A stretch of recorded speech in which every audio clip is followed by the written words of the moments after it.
Hello everyone, जय हिंद।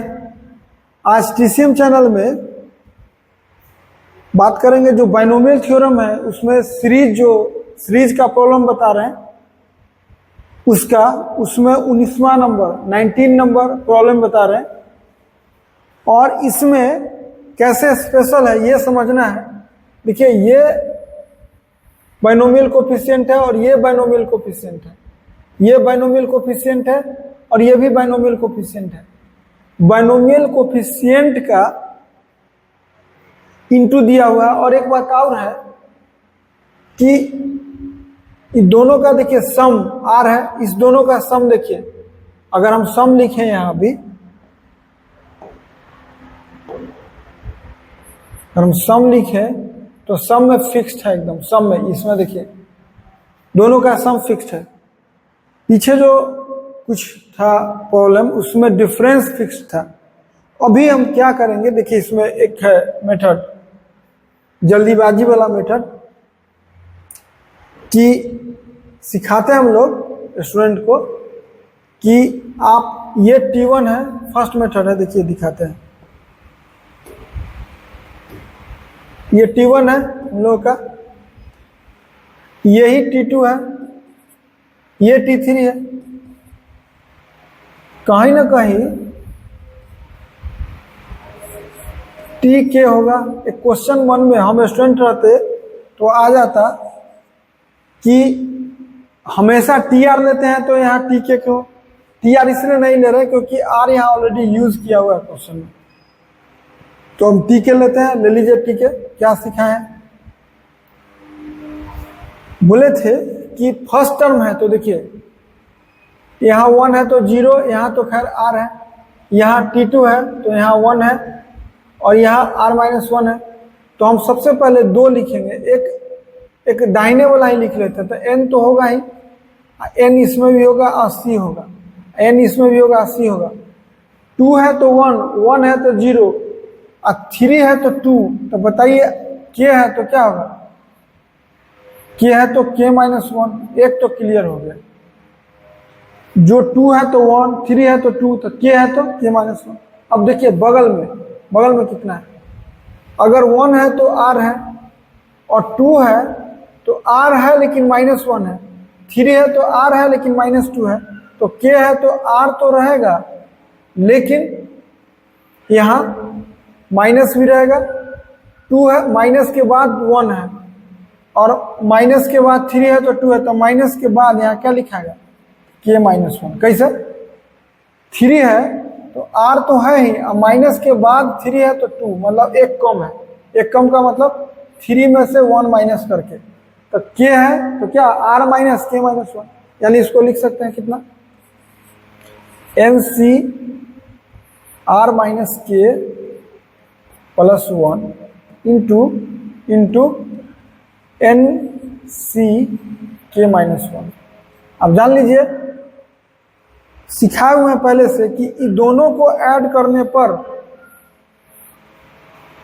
अगर जो हम k माने हैं अगर कैंसिल आउट हो गया तो हमको एक्स्ट्रा कुछ भी बनाने का जरूरत नहीं है, सीधा आंसर मेरा आएगा। देखिए यहाँ तो k खत्म हो गया, r बचा, तो उस समय टेक्निक यही सिखा हुआ रहता है स्टूडेंट को कि इसको और इसको ऐड कर दीजिए, तो क्या हुआ 2-1। पीछे से लगातार ये सिखा रहे हैं और इस दोनों को ऐड कर दीजिए, तो दोनों को ऐड किए तो अभी तो ऐड करके सिखाए, तो क्या हुआ 2ncr। यही है ट्रिक है इसका। और क्वेश्चन वही ढूंढना है कि डिफरेंस कांस्टेंट है या सम कांस्टेंट है, तो नीचे वाला इस तरह ऐड करना है कि जो जनरल टर्म आप लिखे हैं वो कैंसिल आउट होना चाहिए। अगर नहीं है तो फिर फॉर्मूला लगा के, यहाँ तो ऑलरेडी ही हो गया। इसका देखिए सेकेंड मेथड अभी हम बात करने वाले हैं।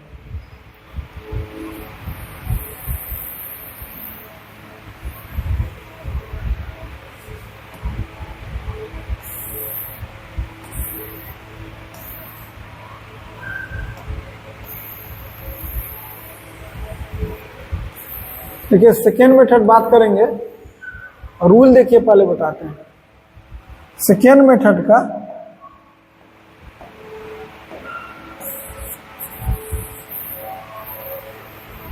सेकेंड मेथड का शर्त क्या है? पहले क्वेश्चन को पहचानिए, इसमें m भी इस्तेमाल है और n भी इस्तेमाल है। इसका मतलब कि m पावर में होगा। एक बात और है कि अगर जो ये है लोअर सफिक्स बोलते हैं या आर्गुमेंट बोलते हैं या सुपर सब्सक्रिप्ट बोलते हैं, अगर ये लोअर सफिक्स का अगर सम, देखिए यहाँ इसका सम कितना है और अगर सम कांस्टेंट हुआ तो रूल है कि 1 प्लस एक्स का पावर जो लिए हैं, पहले अगर सम डिफरेंस कांस्टेंट था क्या करते थे? 1 प्लस एक्स लेते थे और x प्लस 1 लेते थे। यहाँ पर क्या स्टेप है कि 1 प्लस एक्स लिए हैं तो इसमें फिर 1 प्लस एक्स ही लेना है और अंतर है कि m लेना है। क्यों? क्योंकि यहाँ m और n यूज है, लेकिन वही यूज करेंगे। तो देखिए अभी करने जा रहे हैं क्या। अभी हम लोग का क्वेश्चन क्या है? मेरा क्वेश्चन तो यही है, मेरा क्वेश्चन यही है। तो हम इसको दोबारा लिखने से अच्छा है कि हम इसी में लिख देते हैं इक्वल करके क्या। क्वेश्चन तो मेरा यही है कि किस तरह आएगा। तो देखिए MCR, अभी यहाँ हम एक बात पहले लिख लें, 1 प्लस एक्स के पावर m लिख लेते हैं, चूंकि n तो ऑलरेडी लिखा हुआ है। तो क्या होगा? MC0 plus MC1 plus MC2 plus MCM x to the power m। अभी जो क्वेश्चन है मेरा ओरिजिनल, उसको हम एक बार कॉपी करते हैं और थोड़ा छोटा कर दे रहे हैं कि जो क्वेश्चन है मेरा उसके हिसाब से अगर इसको लिखें, देखिए ये क्या है? MCR, ये भी बाइनोमियल कोफिशिएंट है किसमें? इसमें। और NC0 ये किसमें है? बाइनोमियल कोफिशिएंट इसमें। इसका मतलब है कि हम लोग को इनटू तो करना है, पहले m है तो पहले m ही करते रहे और बाद में कौन है? n है तो n कर दे रहे। हो गया। अब हम लाएंगे, खोजेंगे कि क्या है MCR। देखिए MCR अगर हम लिखें, अभी हम MCR लिखें, MCR तो मेरा इसमें पता है भी नहीं, तो हम यहाँ खोजते हैं। देखिए इसी में ना कहीं MCR होगा। देखिए MC2 है तो x टू द पावर 2 है, तो MC अगर R होगा तो जरूर x to the power R होगा। तो हम यहाँ से लिखे MCR अगर लिखे हैं तो हम यहाँ लिख दे रहे हैं x to the power R इसका कोफिशिएंट के साथ इनटू में। देखिए NC0 है, NC0 क्या है भाई? NC0 क्या है? तो आप जानते हैं कि x टू द पावर 0 का कोफिशिएंट है। तो हम क्या किए, यहाँ x to the power R लिखे into x to the power क्या 0 लिख रहे हैं, लेकिन NC0 का कंसेप्ट है। हो गया, एक काम तो खत्म। प्लस अभी क्या है? MCR-1।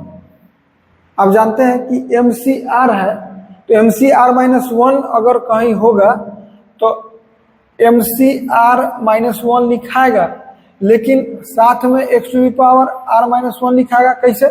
अगर R लिखे हैं तो x to the power R लिखे हैं, और साथ में देखिए क्या है? NC1 लिख दिए। NC1 कहाँ से लिखाएगा? यहाँ से। NC1 मेरा यहाँ से है और साथ में कितना है? x टू द पावर 1 है, तो हम साथ में क्या लिखेंगे? x to the power 1। Similarly लिखते चल जाएंगे, इसी से हमको पता चलेगा। देखिए क्या है, ये दोनों को इंटू कीजिएगा तो x to the power R है, ये दोनों को इंटू कीजिए x to the power R है। इसी से पता चल जाएगा कि ये जो मेरा क्वेश्चन है वो क्या है। तो क्या है? तो कोफिशिएंट है, कोफिशिएंट है किसका? x to the power R का इन द एक्सपेंशन ऑफ किसका? 1 प्लस बेस दोनों का सेम है तो पावर ऐड हो जाएगा। 1 प्लस एक्स के पावर कितना? m plus n। आप जानते हैं क्वेश्चन पढ़े हैं कि अगर 1 प्लस एक्स के पावर n है और x to the power r का कोफिशिएंट निकालना होता है तो आंसर होता है NCR। तो इसका देखिए, तो यहाँ तो पावर है कितना? m प्लस n है, तो m प्लस n होगा और c कितना होगा? r। देखिए यही आपको इस मेथड में आया है। कितना?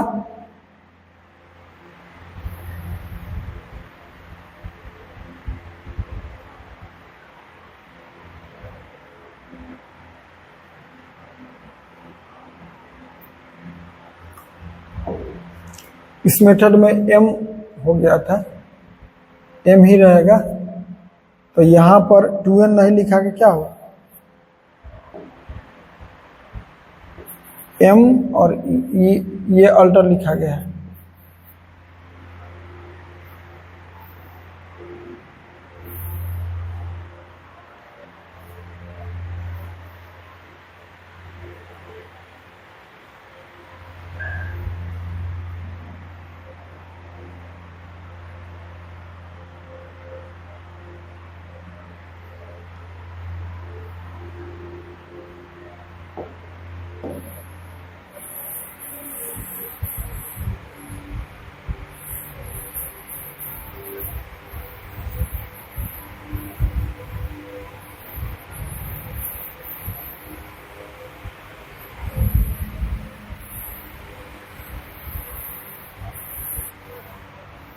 देखिए इस फर्स्ट मेथड जो ट्रिक है, उस ट्रिक के हिसाब से सबसे पहले हम लोग क्या करते हैं, T1 लिखते हैं, ये लिखते हैं T2, ये लिखते हैं T3, ये लिखते हैं। अभी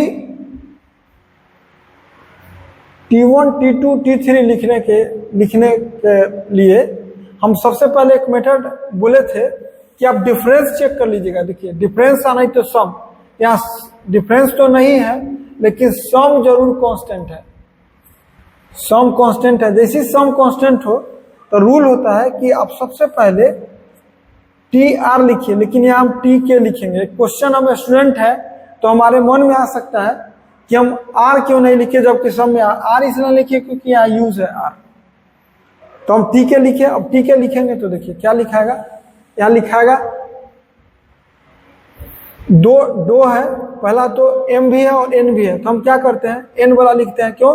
क्योंकि यहाँ 1 है तो 0, 2 है तो 1, तो हम क्या लिखते हैं, n है तो c एक कम, 2 है तो 1 है तो r है तो r माइनस 1, और इधर m लिखेंगे c। देखिए यहाँ r है, 1 है तो r है, 2 है तो r माइनस 1 है, तो r तो होगा ही, माइनस भी होगा, और 2 है तो माइनस करके 1, 3 है तो माइनस करके 2, तो k है तो माइनस करके k माइनस 1 एक कम, 3 है तो देखिए ना 2 है, तो क्या लिखाएगा, अभी एक लाइन बढ़ा लेते हैं, M C r minus k minus 1 into N C. अब रूल है कि इस दोनों को ऐड कीजिए, ऐड करने के बाद अगर k कैंसिल आउट हो गया तो समझ जाइए यहां k होगा भाई, यहां k होगा। क्यों? क्योंकि हमको k लिखना है, तो 2 है तो 1, 3 है तो 2 है, तो यहाँ क्या लिखाएगा k, तो k लिखाएगा तो यहाँ क्या लिखाएगा, यहाँ k लिखाएगा, r तो लिखाएगा नहीं, तो क्या हुआ, k है तो k माइनस 1, तो अभी हम क्या किए, कैंसिल आउट हो गया, तो क्या बचा, और e प्लस होगा, ब्रैकेट तोड़िएगा तो ये प्लस हो गया, तो ये 1 कैंसिल आउट हो गया, तो क्या बचा r। आंसर में क्या सीखा है, इस दोनों को ऐड कर दीजिए, क्या हुआ, m प्लस n c, दोनों को ऐड कीजिए कितना r, ये आंसर हुआ।